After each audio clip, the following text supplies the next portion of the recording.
Welcome back to Excellent English. My name is Ambikesh Kumar Tiwari, and today I'll talk to you about the use of a modal verb dare. Actually, dare is not a complete modal verb. This is a semi-modal verb. Sometimes it is modal verb and sometimes it is main verbs. So it depends upon us whether we are treating dare as a modal verb or as a main verb. मैंने आपको already बताया कि dare को हम कभी कभी modal verb के तौर पर यूज करते हैं और कभी कभी इसको मेन वर्ब के रूप में यूज करते हैं. इसीलिए तो इसको हम सेमी मॉडल वर्ब कहते हैं. अब देखिए, डेयर का यूज साहस का बोध कराने के लिए, हिम्मत का बोध कराने के लिए किया जाता है. जब कभी हमारे सेंटेंस के अंत में ने का साहस है, ने की हिम्मत है, इस तरह की वर्ड्स आ जाती हैं तो हम वहाँ पर डेयर का यूज करते हैं. तो it is now clear that dare is used to show something like courage, something like boldness. तो एग्जाम्पल के तौर पर हम देखें, मुझे भूतों से लड़ने की हिम्मत है. तो I dare to fight with the ghosts. I dare to fight with the ghosts. मुझे भूतों से लड़ने की हिम्मत है या मुझे भूतों से लड़ने का साहस है. I dare to fight with the ghosts. तुमको मुझसे बात करने की हिम्मत नहीं है. तो हमने यहाँ पर क्या किया? You dare not to talk to me. You dare not to talk to me. But I told you that sometimes dare is use as main verb also. तो यदि हम यहाँ पर इसको मेन वर्ब के तौर पर यूज कर दें तो हम इस सेंटेंस को सिंपल प्रेजेंट टेंस का सेंटेंस मानेंगे और नेगेटिव करने के लिए डोंट और doesn't according to the subject use in our sentence. या तो हम डोंट या डजंट का यूज करके और फिर उसको डेयर का यूज कर लेंगे. तो you don't dare to talk to me. You dare not to talk to me. Here dare is a modal verb. यहाँ पर डेयर एक मॉडल वर्ब है और डायरेक्टली इसके बाद हमने नॉट का यूज कर लिया.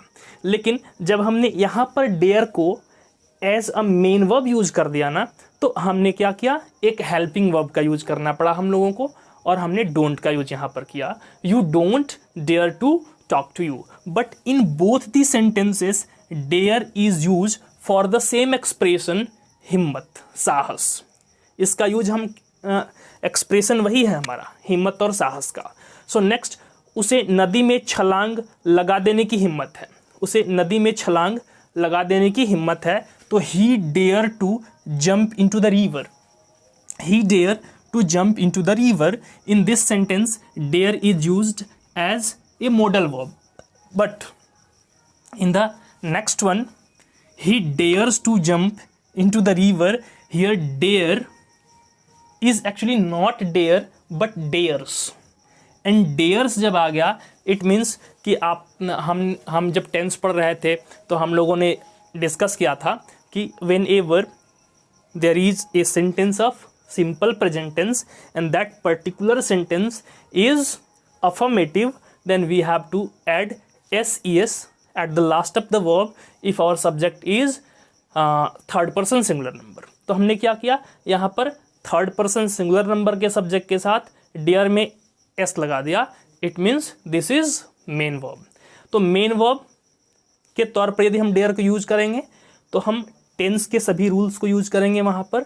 लेकिन यदि मॉडल वर्ब के तौर पर इसको यूज करते हैं तो we are going to use all the rules which are there in the modal verbs. So I am repeating. एक बार मैं फिर से आपको बता दूं कि डेयर का यूज हम साहस, हिम्मत का बोध कराने के लिए करते हैं.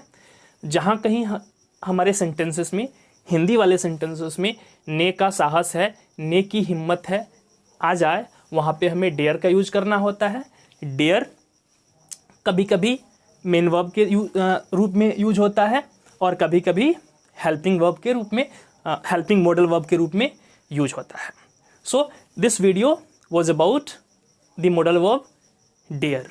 आई hope this video is going to make the use of dare, the concept of dare completely clear.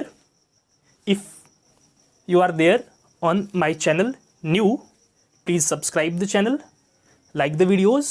If any doubt, put your doubt in the comment box and Share the videos to your friend. Thanks for watching.